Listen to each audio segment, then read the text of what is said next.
Hello friends, मैं doctor Sujit, मेरे साथ हैं ये अशफाक भैया उन्नाव जिले से बिलोंग करते हैं। भैया को फिस्टुला डायग्नोस हुआ था और ऊपर वाले के कर्म से केवल 1 से 1.5 महीने में भैया पूर्ण रूप से ठीक हो गए।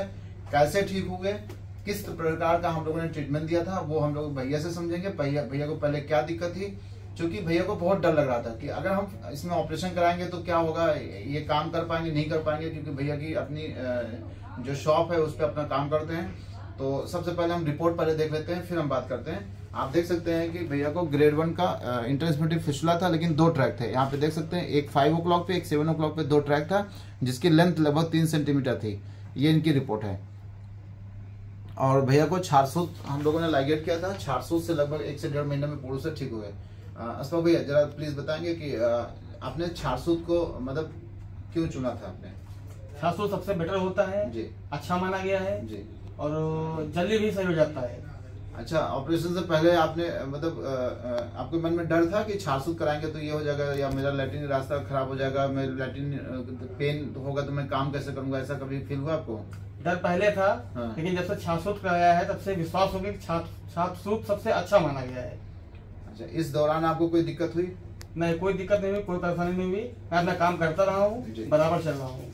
जैसे यहाँ से आपका घर लगभग 70 से 80 किलोमीटर दूर पड़ता है, तो जैसे यहाँ से आप छारसूत लाइगेट करा जाते थे तो आपको आने जाने में कोई दिक्कत थी? नहीं, कोई प्रॉब्लम नहीं थी। आपका शायद उसका शॉप है ना जी, मर्चेंट है, मर्चेंट का शॉप है। तो आप ये दिन भर काम करते हैं, तो कभी आपको ऐसा हुआ कि मतलब काम करने में कोई दिक्कत आई थी? नहीं, कोई दिक्कत नहीं। मैं 18 घंटे अपने दुकान में बैठता हूँ, मैं दौड़ता रहता हूँ 18 घंटे, कोई भी दिक्कत नहीं है मुझे। तो भैया को जो हम लोग साफ सफाई का तरीका, देखिए ऑपरेशन आप किसी भी से कराएं, कहीं भी कराएं, ऑपरेशन सब अच्छे से हो जाता है और सबका ठीक होता है। किसी का क्या होता है कि जैसे मलद्वार में जो साफ सफाई का तरीका होता है, जैसे ये है ऑयल हम लोग जो बताते हैं, जैसे ये पाइलोवांस ऑयल है। हम लोग क्या करते हैं कि सुबह जो है, सुबह लैट्रिन जाने से पहले आपको जैसे सिर में ऑयल भरना है और इसको लैट्रिन रास्ते में ऐसे पुश करना होता है। इससे क्या होता है कि जो हमारा लैट्रिन रास्ता होता है वो तेल से क्या होता है, लुब्रिकेट हो जाता है। लुब्रिकेट होने से क्या फायदा होता है कि जो हम सुबह मल त्याग के ले जाते हैं तो हमारा मल आसानी से फिसलते हुए हमारे शरीर से बाहर आ जाता है। एक फायदा ये होता है। तो इससे क्या हुआ, हमारे मलद्वार पे चोट नहीं लगी। तो चोट नहीं लगी तो जो घाव होता है वो दोबारा और एक्सपोज नहीं होता है और उसमें दोबारा इन्फेक्शन होने की संभावना कम हो जाती है, क्योंकि एक मेडिकेटेड ऑयल है। जैसे ये प्योर आयुर्वेदिक मेडिकेटेड ऑयल है, जैसे जात्यादी तेल होता है बिल्कुल उसी का फॉर्मुलेशन है, लेकिन इसमें थोड़ा चेंजेस किया गया है। तो ये इन्फेक्शन होने से बचाता है। कैसे?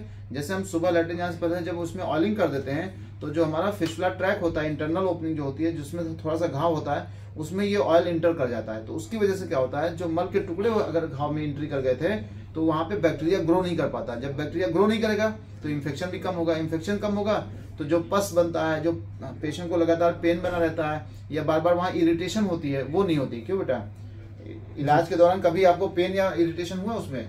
नहीं, उसमें हुआ। तो एक फायदा ये हो गया। दूसरा क्या होता है कि अगर हम इसको थोड़ा सा ऑयल रात में पुश कर देते हैं, जैसे हमने लिया 3 ml ऑयल हमने रात में हल्का सा पुश कर दिया, तो इससे क्या होता है, जो फिस्टुला ट्रैक होता है, एक तो उसमें ये ऑयल भर जाता है, तो जो फिस्टुला ट्रैक में अनहेल्दी ग्रेनुलेशन टिश्यूज बन रहे होते हैं, एक तो वो थोड़ा सा उसमें जो डेब्रीज होती हैं वो क्लीन हो जाती हैं। जो ग्रोथ होता है फॉरेन बैक्टीरिया, जो बैक्टीरिया पैथोजन बैक्टीरिया इसमें एंट्री कर जाते हैं, वो ग्रोथ उनकी रुक जाती है।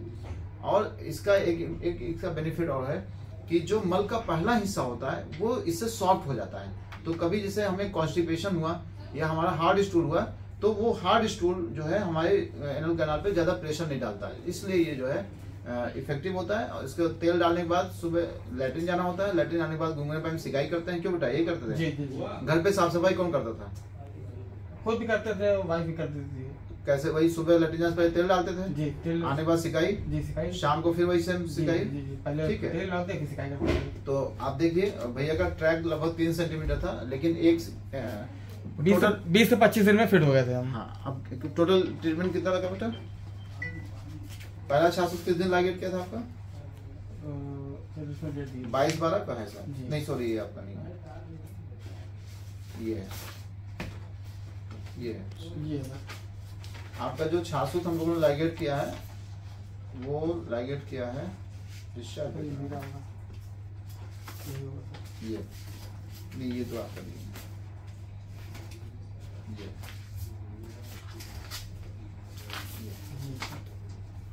भैया का जो हम लोगों ने लाइगेट किया है आप देख सकते हैं इनका जो है 6/12 को लाइगेट किया था जी।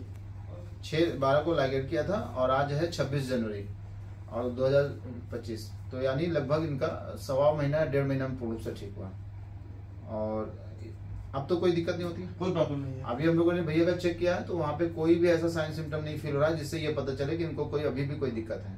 ना तो वहाँ कोई पस है, ना कोई रेडनेस है, ना तो कोई मतलब कोई घाव नहीं बचा है। मतलब सोचिए कि 1.5 महीना में ही पूर्ण रूप से भैया ठीक हो गए। तो ठीक होने के लिए सबसे ज्यादा जरूरी होता है मलद्वार का ऑपरेशन। आप किसी भी से कराएं, कैसे भी कराएं, कहीं भी कराएं, बस आप अगर साफ सफाई करते हैं, आप विश्वास करिए आप जल्दी ठीक हो जाएंगे। आपको पस ज्यादा नहीं बनेगा और पेन नहीं होगा और ईश्वर कृपा रही तो दोबारा होने की संभावना भी इसमें नहीं होती है। धन्यवाद।